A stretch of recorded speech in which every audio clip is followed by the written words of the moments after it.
اعوذ باللہ من الشیطان الرجیم بسم اللہ الرحمن الرحیم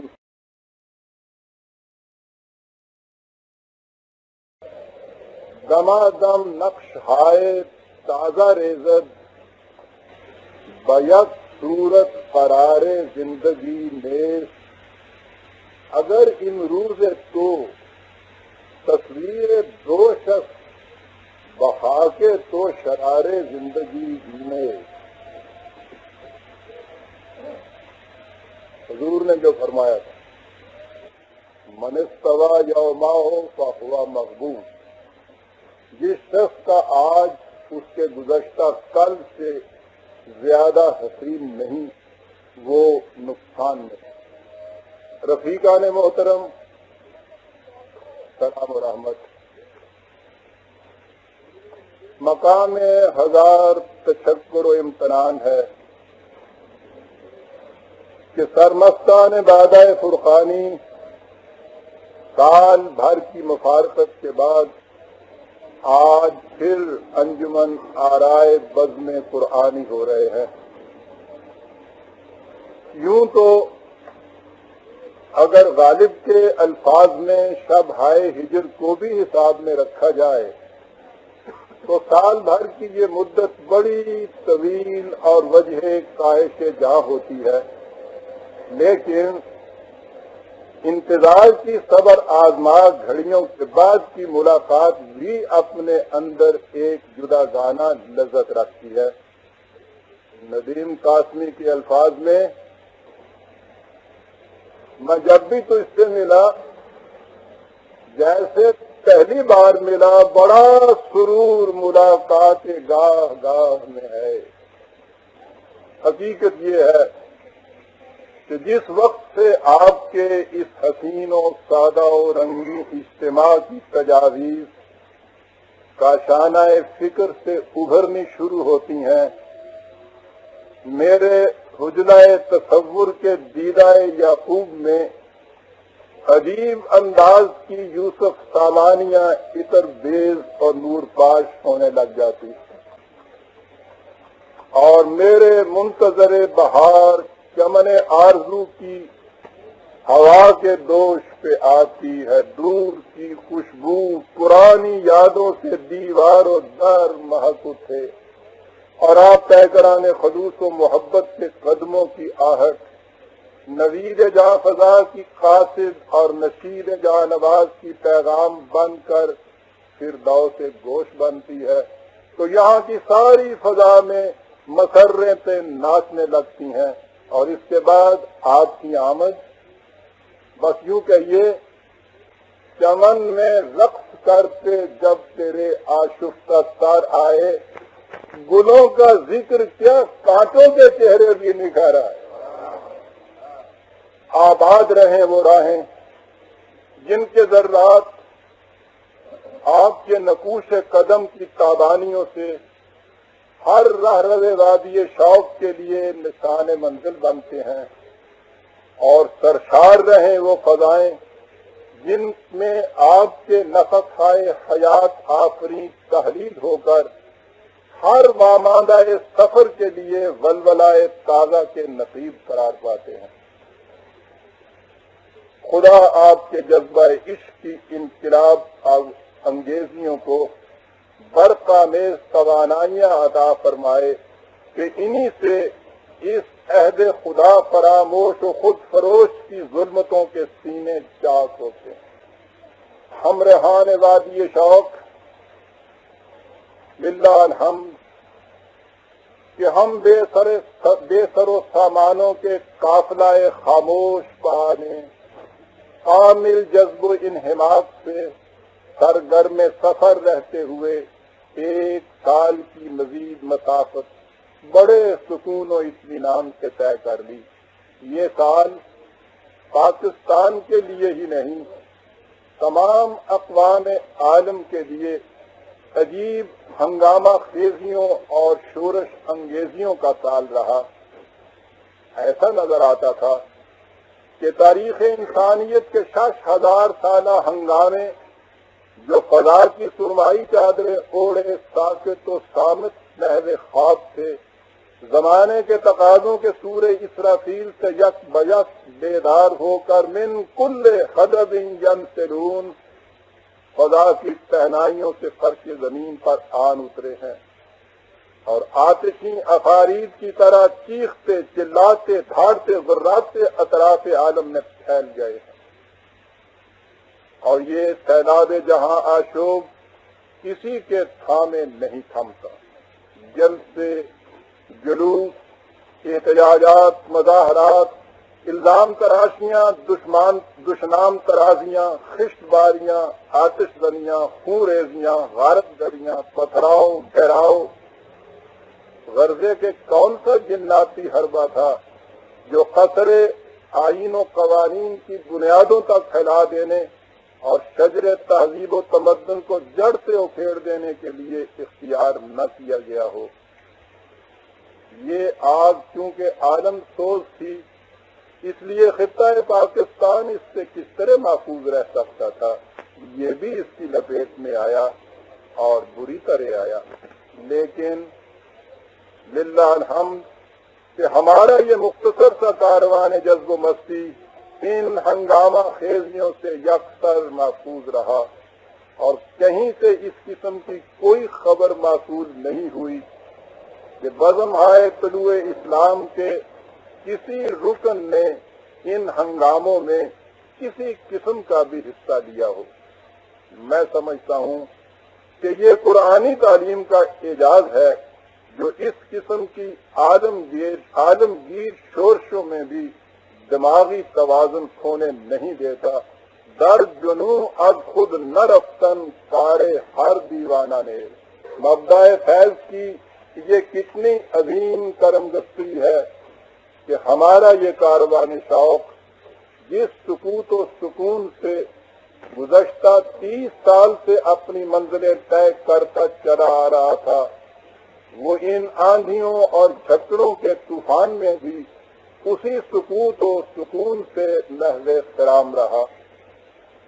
جہاں تک میں دیکھ سکا ہوں، ہمارے دور کی اس زلزلہ انگیز تاریخ میں یہ انفرادیت صرف آپ کی تاریخ کے حصے میں آئی ہے کہ خارجی ہنگامہ خیزیوں سے نہ آپ کے قلب مطمئن تک کسی قسم کا ہیجان پیدا ہوا، نہ پائے استقامت میں لغزش آئی۔ کیا ہمارے لیے یہ انفرادی کچھ کم وجہ ناز ہے کہ بے نالا میرا ود جرس کاروان ماں؟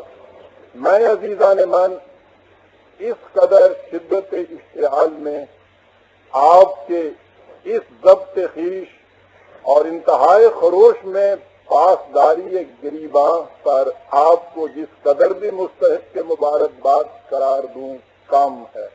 پاسداری گریباں جو میں نے کہا ہے یہ اسی مصرے کا مصرع اولی ہے جو اقبال نے کہا ہے کہ بات چنی زور جنوں پاس گریباں داشتن۔ اس حسین انداز میں یہ بات کہا جاتا ہے، در جنوں از خود نہ رفتن کارے ہر دیوانہ نے۔ قرآن کی محقدہ کے سرمست ہی ایسے دیوانے ہو سکتے ہیں کہ اس قدر دیوانگی میں بھی وہ پاس گریباں رکھتے ہیں۔ البتہ قرآن کریم نے جو کہا ہے کہ وَيَخَافُونَ يَوْمًا كَانَ شَرُّهُ مُسْتَطِيرًا، مومن اس دور سے خائف رہتے ہیں جس میں شر کی چنگاریاں دور دور تک اڑ کر پہنچ جاتی ہیں۔ تو یہ چنگاریاں ہمارے ہاں بھی بعض افراد کے سکون ذہنی کو تھوڑا بہت متاثر کر گئی۔ اس کا مظاہرہ اس تقاضا کی شکل میں ابھرا جو اس سے پہلے بھی کبھی کبھی ایسے احباب کی طرف سے سامنے آیا کرتا ہے جو شدت جذبات سے صبر طلبی عشق کے مقابلے میں بے تابی تمنا سے مغلوب ہو کر کہہ اٹھتے ہیں کہ زمانہ بڑی برق رفتاری سے آگے بڑھ رہا ہے اور ہماری تاریخ بڑی سست خرام ہے، ہمیں بھی ہنگامی سیاست میں حصہ لینا چاہیے۔ جب ہمارے پاس نظام ربوبیت کا قرآنی پروگرام موجود ہے تو ہم اسے عمل میں لانے کے لیے سیاسی جد و جہد کیوں نہ کریں؟ مجھے یہ معلوم کر کے خوشی ہوئی کہ یہ آواز محدود چند افراد تک محدود رہی اور دیگر احباب نے انہیں وہیں سمجھا دیا کہ ہماری تاریخ کا مقصد قرآنی فکر کی نشر و اشاعت ہے، عملی سیاسیات میں حصہ لینا نہ ہمارے پروگرام میں داخل ہے، نہ ہم اسے اپنے پروگرام میں داخل کرنا چاہتے ہیں۔ ہمارا بے شک یہی مسلک و موقف ہے اور ہم اسی پر قائم رہنا چاہتے ہیں۔ میں اپنے ان دوستوں کی خدمت میں گزارش کرنا چاہتا ہوں کہ انہیں تو صرف ان کی اپنی بےتابی تمنا اس قسم کے تقاضوں پر مجبور کرتی ہے، انہیں کیا معلوم کہ مجھے عملی سیاست کی نگاہ فریب وادیوں کی طرف کیسی کیسی پرکشش آوازیں دعوت نظارہ دیتی اور کیسے کیسے معصوم لالچ چھلاوا بن کر بہکاتے ہیں۔ لیکن میرا سر نیاز بقرگاہ رب العزت سجدہ ریز ہے کہ اس نے مجھے یہ توفیق ارزانی فرمائی کہ میں ان پرفریب جاذبیتوں پر قابو پا کر نہایت خاموشی سے اپنے راستے پر گامزن رہوں۔ اسی کا نتیجہ ہے کہ میں نے جو قرآنی آواز آج سے 30 سال پہلے بلند کی تھی، آج بھی اسی کو دوہرا رہا ہوں، ورنہ عملی سیاست کی مصلحت کوشیاں قدم قدم پر گرگٹ کی طرح رنگ بدلتی اور ایک ایک سانس میں حرام کو حلال اور حلال کو حرام کرتی چلی جاتی۔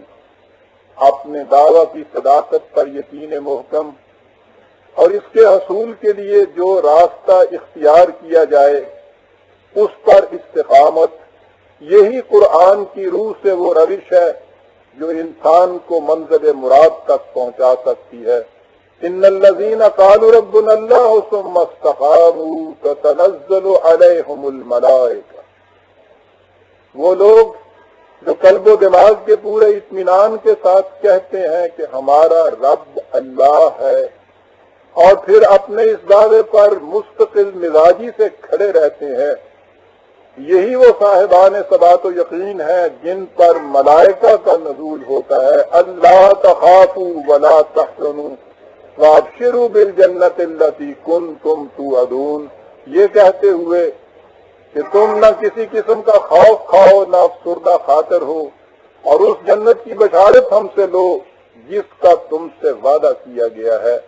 نحن اولیاؤکم فی الحیات الدنیا وفی الآخرہ، ہم دنیا میں بھی تمہارے دوست ہیں اور آخرت میں بھی تمہارے رفیق۔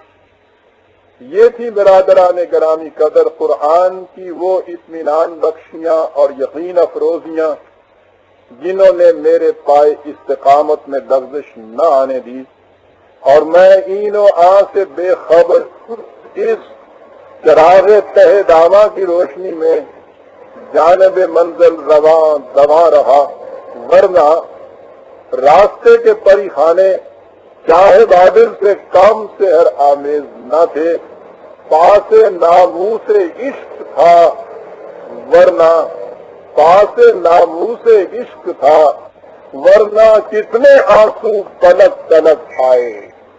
اس مقام پر ضروری سمجھتا ہوں کہ اس حقیقت کو اور بھی نمایاں طور پر آپ حضرات کے سامنے لاؤں۔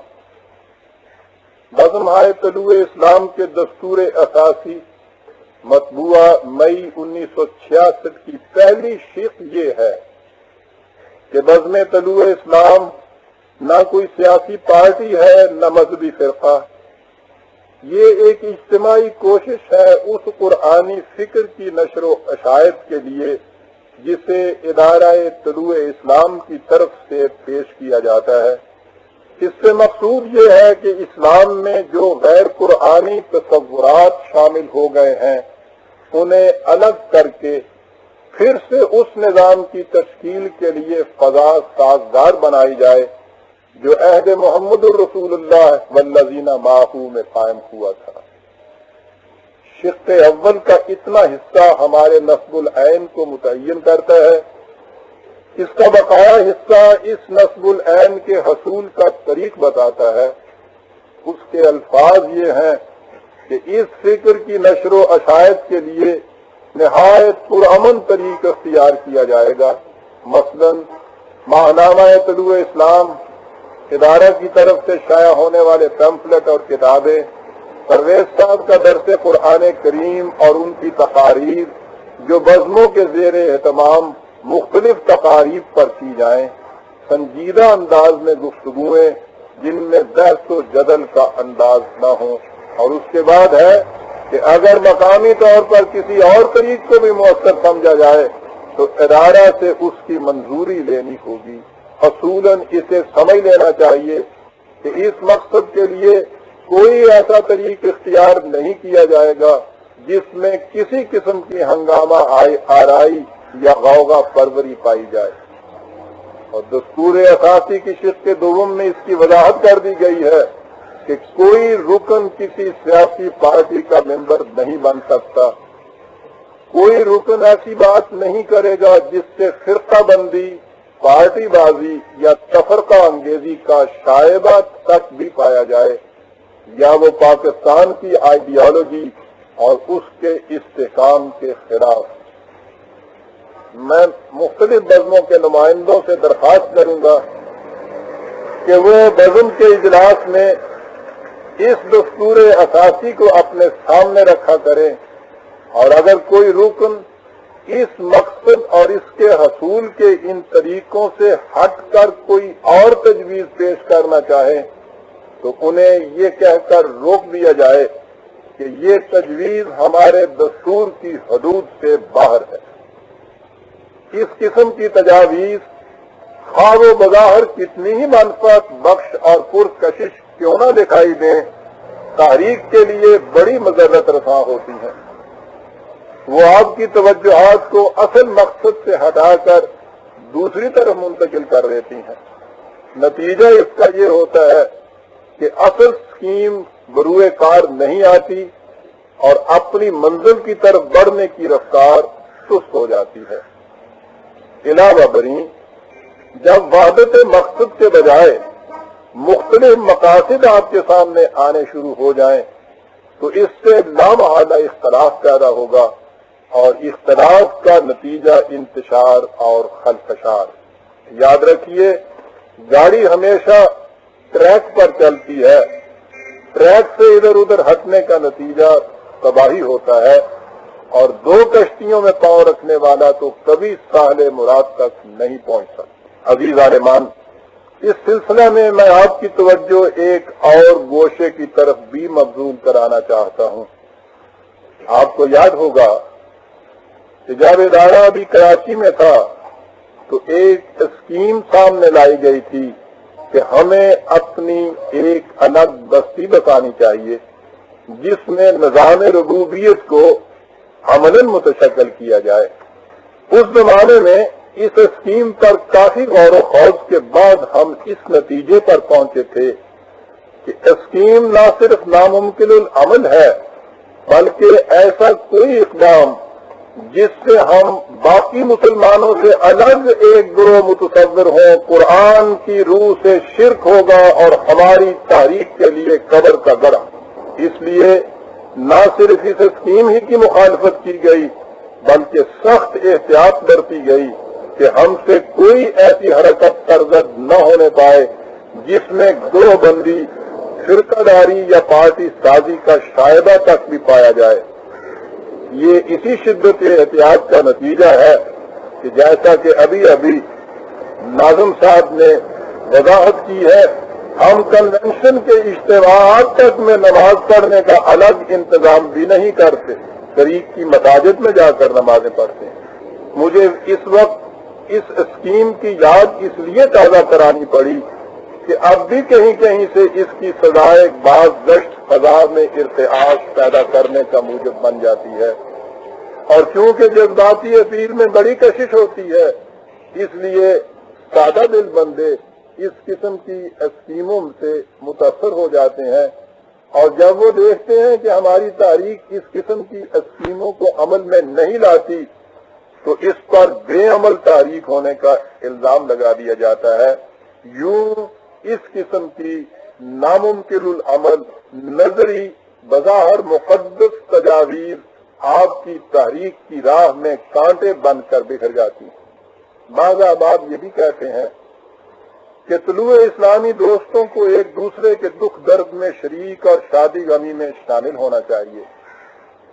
اس بات میں تو دو رائے ہی نہیں ہو سکتی کہ دوستوں کو ایک دوسرے کے دکھ درد میں شریک اور شادی غمی میں شامل ہونا چاہیے، لیکن اگر اس سے منشا یہ ہے یا یہ اقدام آپ کو اس مقام تک پہنچا دیتا ہے کہ آپ اپنے دکھ درد اور شادی غمی کو اپنی فکر سے ہم آہنگ احباب تک محدود کر دیں تو معاف فرمائیے، اس سے آپ ایک نئے ربوہ کی بنیاد رکھ دیں گے۔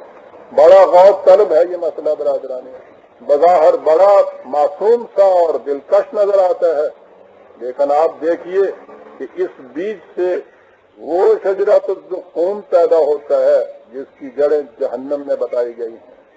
اس لیے میں ان احباب سے درخواست کروں گا کہ وہ اس قسم کی جذباتی تصورات سے نادانستہ تباہیوں کے جن عمیق غاروں کی طرف قدم اٹھانے کے مرتکب ہو سکتے ہیں، ذرا ٹھنڈے دل سے ان کا اندازہ ضرور کر لیا کریں اور یوں ہی شدت جذبات کی راہ میں نہ بہ جایا کریں۔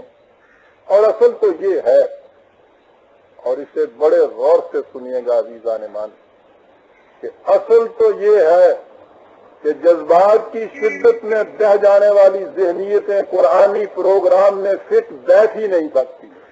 یہ تو بڑے ہی متوازن ذہن کی چیز ہے جو قرآنی تاریخ کہلاتی ہے۔ بعض احباب کہتے ہیں کہ یہ مشہور ہو جانے کے بعد کہ ہم طلوع اسلام کی فکر سے ہم آہنگ ہیں، محلہ یا علاقہ کے لوگ ہم سے قطع تعلق کر لیتے ہیں اور اس طرح ہم یتیم بن کر رہ جاتے ہیں۔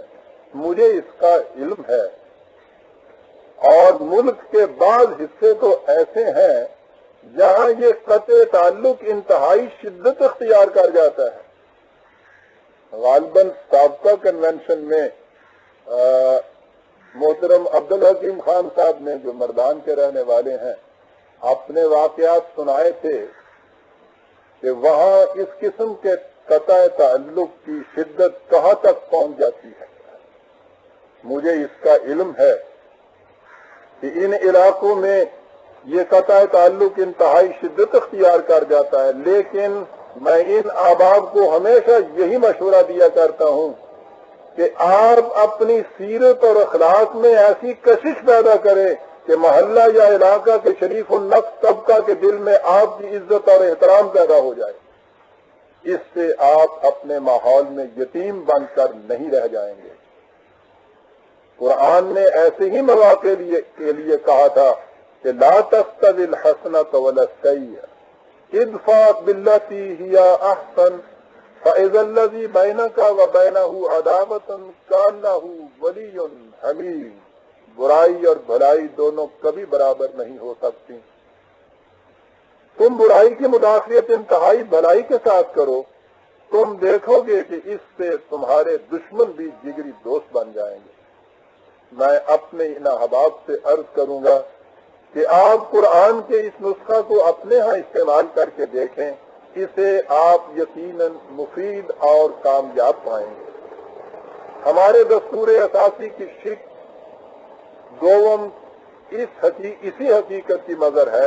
اس میں کہا گیا ہے کہ تاریخ طلوع اسلام کے دو گوشے ہیں۔ یہ بھی بڑا غور طلب ہے عزیزان مان آپ کا نقطہ، کہ تاریخ طلوع اسلام کے دو گوشے ہیں۔ ایک یہ کہ ہمارے موجودہ غیر قرآنی معاشرہ کو قرآنی معاشرہ میں تبدیل کیا جائے اجتماعی طور پر۔ ظاہر ہے کہ اس دعوت پر انفرادی طور پر عمل کرنے کا سوال ہی نہیں پیدا ہوتا۔ اور دوسرا گوشہ یہ ہے کہ افراد کے اندر وہ اچھے اخلاق پیدا ہوں جو قرآن کریم کی تعلیم اور سیرت نبی اکرم صلی اللہ علیہ وسلم سے حویدہ ہیں۔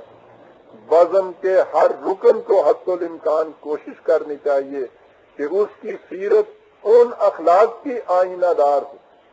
ہر شخص کے ساتھ خوش معاملگی حسن اخلاق کی بنیادی اینٹ ہے۔ بعض بزموں کے اجلاس کی رویداد سے یہ بھی مترشح ہوتا ہے کہ بعض اوقات معاملات زیر نظر پر بحث و تمہیز افہام و تفہیم کے بجائے مناظرانہ رنگ اختیار کر لیتی۔ اس قسم کا مجادلانہ انداز مذہبی مناظروں یا سیاسی اکھاڑوں کا تو ہو سکتا ہے۔ جس تاریخ میں نہ معتقدات کی اختلافی جنگ ہو اور نہ مفاد پرستی کی رسہ کشی، اس میں اس قسم کے انداز کا پیدا ہو جانا ناقابل فہم سی بات ہے۔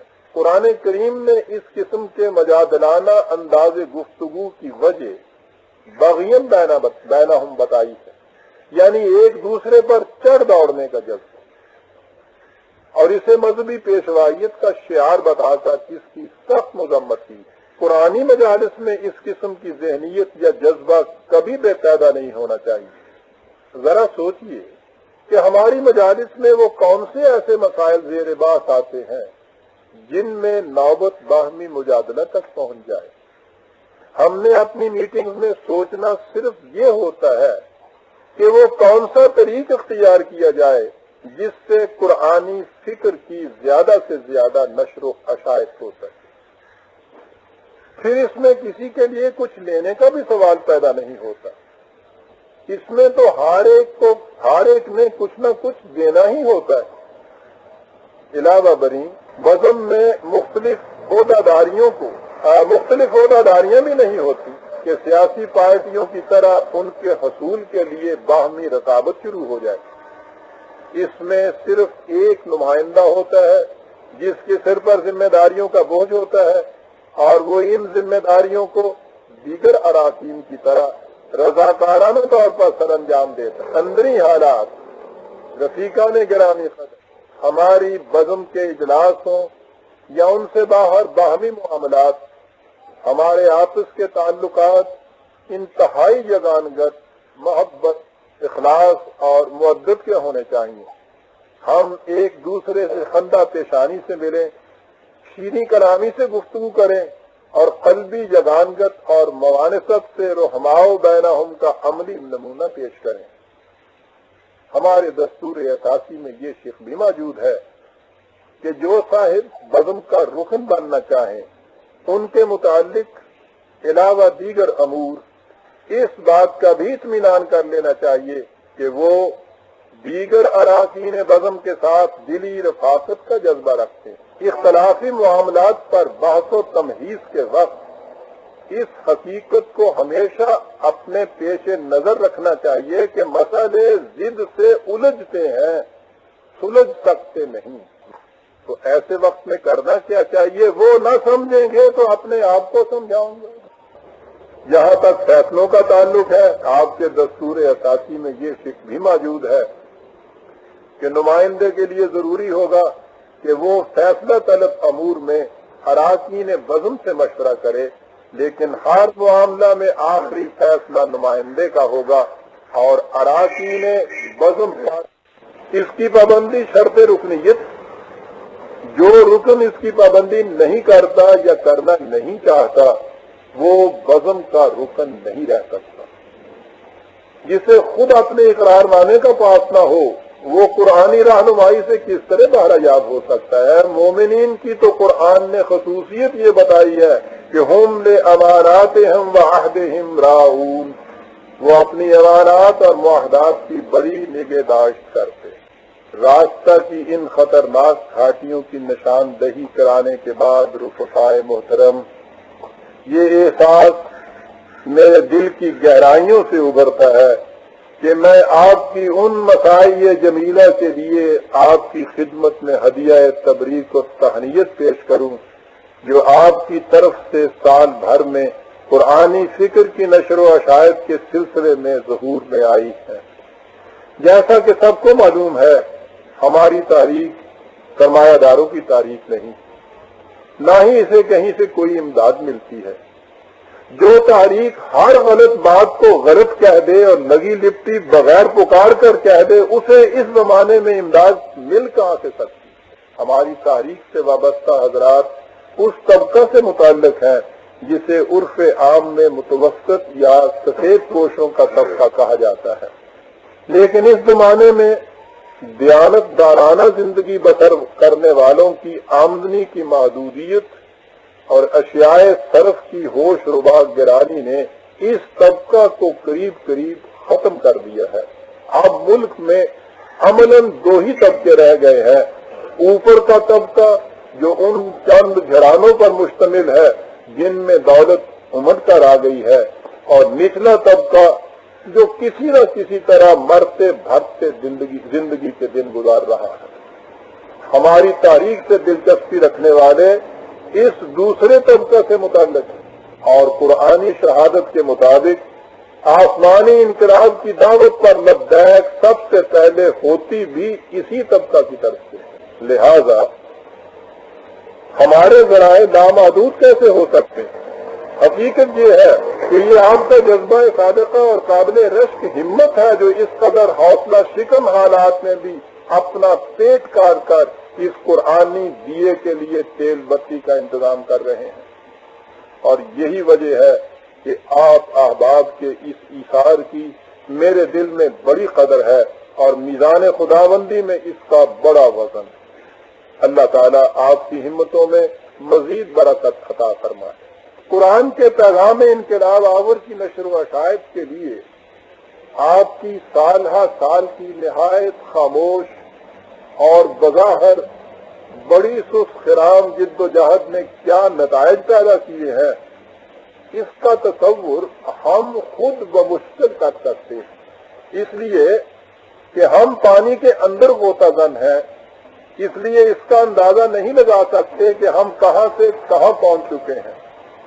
اس کی بابت اس سے پوچھنا چاہیے جو ندی کے کنارے کھڑا سب کچھ دیکھ رہا ہو، وہ ہمیں بتائے گا کہ جب ہم نے آج سے 30 سال پہلے یہ آواز بلند کی تھی تو ہمارے ہاں قرآن کریم کا مصرف تلاوت برائے حصول ثواب یا ایصال ثواب سے زیادہ کچھ نہ تھا، لیکن آج ہر طرف سے آپ کو یہ آواز سنائی دے گی کہ قرآن کریم ایک مکمل ضابطۂ ہدایت ہے جو ہر زمانے میں اور انسانی زندگی کے ہر گوشے میں نوع انسانی کا خضر راہ بن سکتا ہے۔ میں آپ سے پوچھنا چاہتا ہوں زمیلان محترم کہ اتنے مختصر سے عرصے میں جو قوموں کی زندگی میں لمحہ بھر سے زیادہ نہیں، اس بے سر و سامانی کے باوجود ایک پورے ملک ہی میں نہیں بیرون ملک تک کی فضا میں اس قدر انقلاب پیدا کر دینا کچھ کم کامیابی ہے۔ میں تو عزیزان مان جب اس تبدیلی پر نگاہ ڈالتا ہوں تو واضحانہ طور پر میری کیفیت یہ ہو جاتی ہے کہ میری نگاہ نے جھک جھک کے کر دیے سجدے، جہاں جہاں سے تقاضائے حسن یار ہوا، اور میں تو بکمال عز و نیاز بطور تحدیث نعمت یہاں تک کہنے کی بھی جرت کر سکتا ہوں، اور تاریخ کا ایک طالب علم ہونے کی حیثیت سے پورے اعتماد کے ساتھ یہ کہنے کی جرت کر سکتا ہوں کہ صدر اول کے بعد ہماری تاریخ کے کسی دور میں بھی خالص ذکر قرآنی کا اس قدر عالمگیر چرچا اس سے پہلے کبھی نہیں ہوا۔ میرے سامنے پوری تاریخ کا ایک ایک ورق ہے عزیزان من، اور قرآن سے سیفٹی کی بنا پر میں نے اس نقطۂ نگاہ سے تاریخ کا ایک ایک ورق پڑھا ہے۔ پھر دوہرا دوں کہ ہماری تاریخ کے کسی دور میں بھی خالص قرآنی فکر کا اس قدر عالمگیر چرچا اس سے پہلے کبھی نہیں ہوا۔ کیا آپ محبان گرامی قدر اپنی اس شہادت کو وجہ سز ناز و باعث ہزار افتخار نہیں سمجھتے کہ جب میدان حشر میں حضور نبی اکرم صلی اللہ علیہ وسلم بدرگاہ عزی یہ لرزہ انگیز شکایت کریں گے کہ یا رب ان قوم اتخذوا ھذا القرآن مہجورا، اے میرے نشو و نما دینے والے، یہ ہے میری وہ قوم جس نے اس قرآن کو ایک شے مہجور بنا کر رکھ چھوڑا تھا، تو آپ کا شمار اس قوم میں نہیں ہوگا جس کی طرف حضور کی انگلی اٹھے گی۔ میں سمجھتا ہوں کہ دنیا کی 1000 کامرانیاں اور سرفرازیاں اس ایک استثناء پر نچھاور کی جا سکتی. آپ اپنی مسائی کا نتیجہ دیکھنا چاہتے ہیں. یہ ہے عزیزان ایمان سب سے بڑا درخشندہ نتیجہ آپ کی مسائی. لہذا آپ ان تمام ہنگامہ خیزیوں اور شورش انگیزیوں سے صرف نظر کر کے اپنی ان خاموش سرگرمیوں میں اس یقین محکم کے ساتھ منہمک رہے کہ اس وقت ساری دنیا میں صرف آپ کی یہ مختصر سی جماعت ہے جو پیغام خداوندی کی نئے بے درد و صاف کو شفاف اور بے رنگ پیمانوں میں پیش کر رہی. ساری دنیا میں صرف آپ کی یہ مختصر سی جماعت ہے. یہ نہ سمجھیے کہ فضائے عالم میں مختلف ہوائیں جس سمت کو چل رہی ہیں میں ان سے بے خبر ہوں، یا لات و منات زمانہ جن نئے لباسوں میں بھیس بدل کر وجہ رہزنی ملت بیضا بن رہے ہیں وہ میری نگاہوں کے اوجل ہیں. بالکل نہیں. رہا ہوں رند بھی ہے شیخ پارسا بھی میں میری نگاہ میں ہے رند و پارسا ایک ایک. اور اس قسم کے مناظر بھی میرے سامنے رہتے ہیں. اس منظر کو غور سے دیکھیے گا. اور اس قسم کے مناظر بھی میری آنکھوں میں میری نگاہوں کے سامنے رہتے ہیں کہ گریباں میں ہیں اور کچھ پھول بالوں میں سجائے ہیں. گریباں میں ہیں اور کچھ پھول بالوں میں سجائے ہیں. چمن کو لوٹنے والے گلستان بن کے آئے. یہ مناظر بھی میرے سامنے. لیکن میں جوں ان تحریکات کا مطالعہ اور اس قسم کے غارت گران دین و دانش کا مشاہدہ کرتا ہوں میرا یہ یقین محکم سے محکم تر ہوتا چلا جاتا ہے کہ جس راستے پر ہم گامزن ہیں وہی فلاح و فوز انسانیت کی راہ ہے.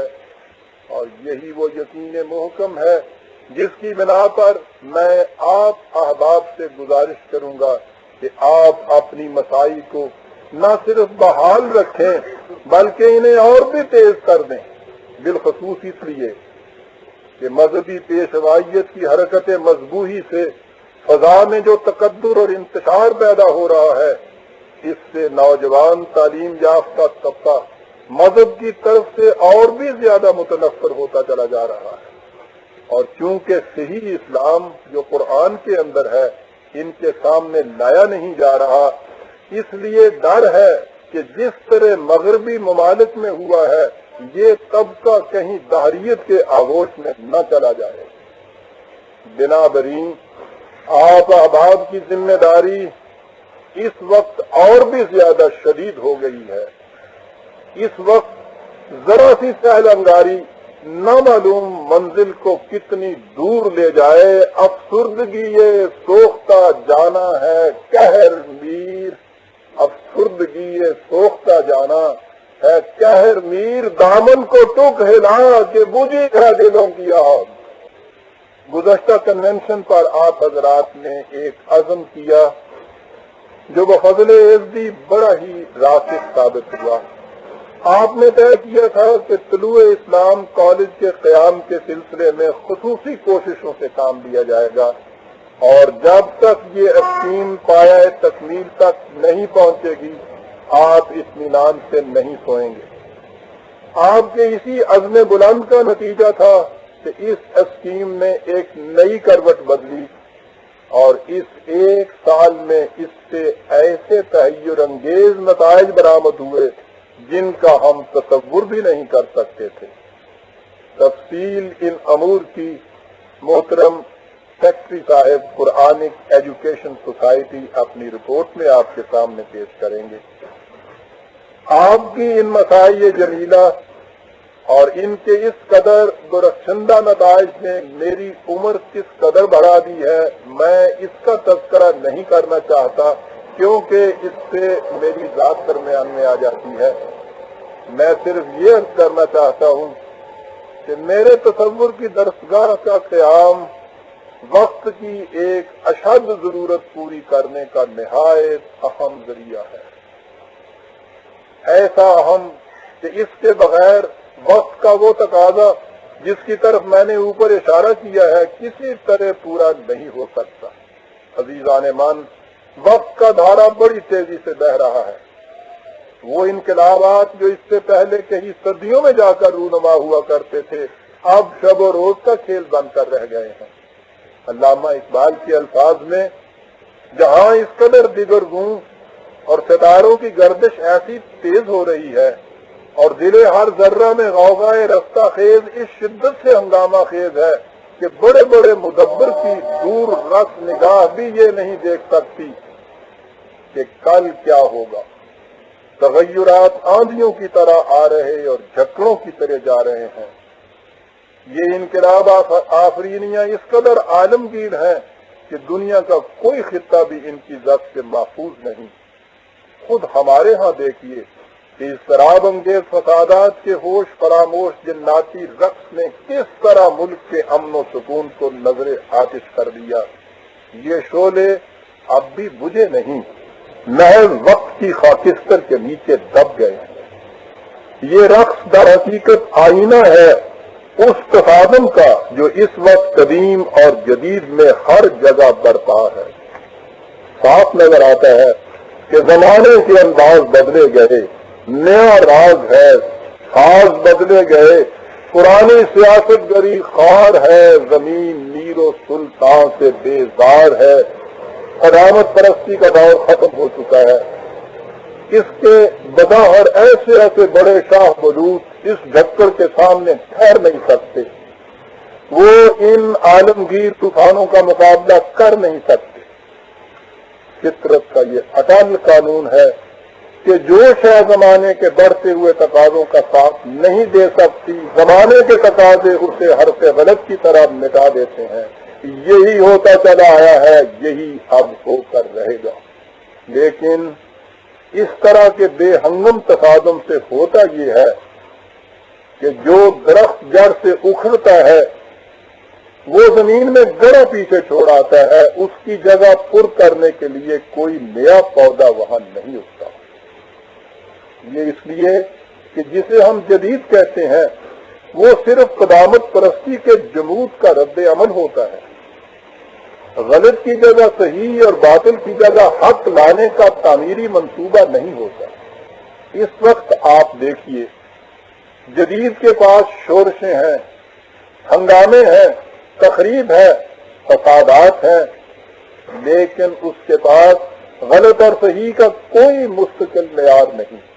نتیجہ اس کا یہ ہوگا کہ ایک قسم کے باطل کی جگہ دوسری قسم کا باطل آ جائے گا۔ باطل کو مٹا کر اس کی جگہ حق کا نظام قائم کرنے کا کام صرف قرآن کریم میں عطا کردہ مستقل اقدار کی روح سے ہو سکتا ہے۔ میری نگاہ عزیزان محترم اس آنے والے تصادم کو دیکھ رہی تھی۔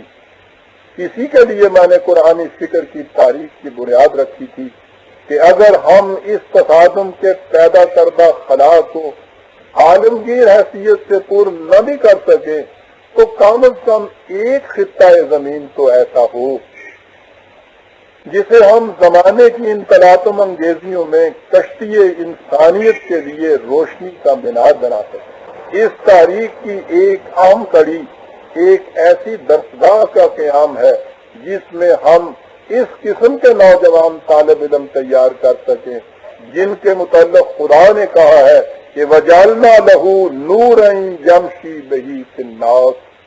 وہ شمع قرآنی کو لے کر دنیا میں پھریں گے اور اس کی تاریکیوں کو اجالے میں تبدیل کر دیں گے۔ اس مقام پر رفیقان محترم میں ایک اور حقیقت کو بھی دوہرا دینا چاہتا ہوں۔ یہ وہ حقیقت ہے جسے میں نے ضمنی طور پر اس سے پہلے بھی کئی مرتبہ پیش کیا ہے، لیکن آج میں اسے زیادہ واضح الفاظ میں ابھار کر سامنے لانا چاہتا ہوں کہ سینہ صافم قلندرم مستم، سینہ صافم قلندرم مستم راز خدرا نہا نمی گویم۔ اور وہ راز یہ ہے کہ دنیا کے کسی ایسے خطے اور کسی ایسی قوم میں اسلام کا احیاء نہیں ہو سکے گا جہاں مذہبی پیشوائیت ایک مؤثر عنصر کی حیثیت سے موجود ہو. یہ ایک اٹل حقیقت ہے. یہ میرا کوئی جذباتی ادعا نہیں، دلیل و برہان پر مبنی حقیقت ہے. اس کی وجہ یہ ہے کہ ہماری نئی نسل کو ایسی اصطلاحات سے بہلایا نہیں جا سکتا جن کا دو ٹوک متعین، صاف اور واضح ٹھوس مفہوم آپ ان کے سامنے پیش نہ کر سکیں. یہ ہے بنیادی وجہ اس کی. پھر سن لیجیے کہ ہماری نئی نسل کو ایسی اصطلاحات سے بہلایا نہیں جا سکتا جن کا دو ٹوک متعین، صاف اور واضح ٹھوس مفہوم آپ ان کے سامنے پیش نہ کر سکیں. لیکن صورت یہاں یہ ہے کہ اسلام کو ایک مبہم اصطلاح کے طور پر صدیوں سے پیش کیا جا رہا ہے، جس کا نتیجہ یہ ہے کہ یہ اصطلاح اب اپنی کشش ہی کھو چکی ہے. آج بھی اسلامی نظام، اسلامی انداز زندگی، اسلامی معاشرت، اسلامی معیشت، اسلامی حکومت جیسے الفاظ جس شد و مت سے دہرائے جاتے ہیں ان کی مثال نہیں ملتی. لیکن ان اصطلاحات کا کوئی متعین دو ٹوک مفہوم کسی طرف سے بھی پیش نہیں کیا جاتا. مذہبی پیشوائیت اس قسم کا مفہوم پیش کر ہی نہیں سکتی، وہ ایسا کرنا نہیں چاہتی.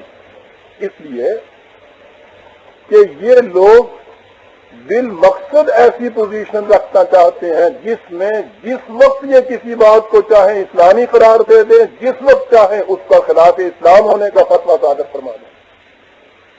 اگر اسلام کا متعین اور دو ٹوک مفہوم سامنے آ جائے تو ان کا یہ اختیار و اقتدار ختم ہو جاتا ہے. دین کا متعین مفہوم صرف خدا کی کتاب پیش کرتی، اور یہی وجہ ہے کہ یہ حضرات اس کتاب عظیم کو امت کے سامنے نہیں آنے دیتے.